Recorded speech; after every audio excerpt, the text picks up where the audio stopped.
ক্যাম্পাসের হাজার হাজার একর জায়গা থেকেও লাভ কি যদি আমাদের বেশিরভাগ শিক্ষার্থী ক্যাম্পাসের বাইরে থাকতে হয়?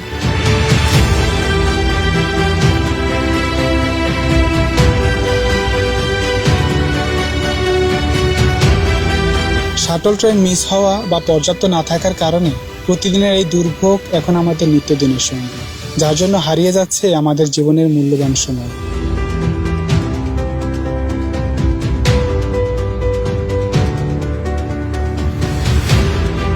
ইমার্জেন্সি কোনো শিক্ষার্থী যদি অসুস্থ হয় তাকে উন্নত স্বাস্থ্যসেবা দেওয়ার মতো কোনো ব্যবস্থা নেই। যে মেডিকেলটি আছে তাকে আজ আমরা নাফা সেন্টার হিসেবে চিনি।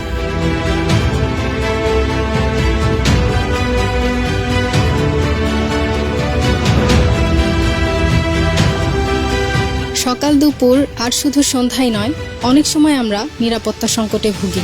তাছাড়া নিরাপত্তার জন্য ক্যাম্পাসে কোনো টহল ব্যবস্থাও নেই।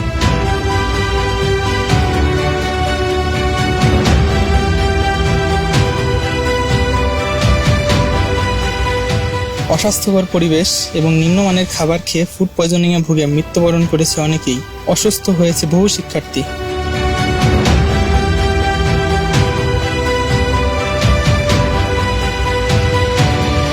পরীক্ষার ফি সহ বিভিন্ন ফি জমা দিতে হয় অ্যানালগ পদ্ধতিতে।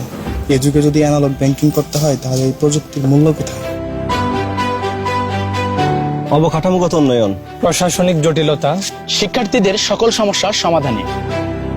স্বপ্নের ক্যাম্পাস গড়তে আমরা ঐক্যবদ্ধ।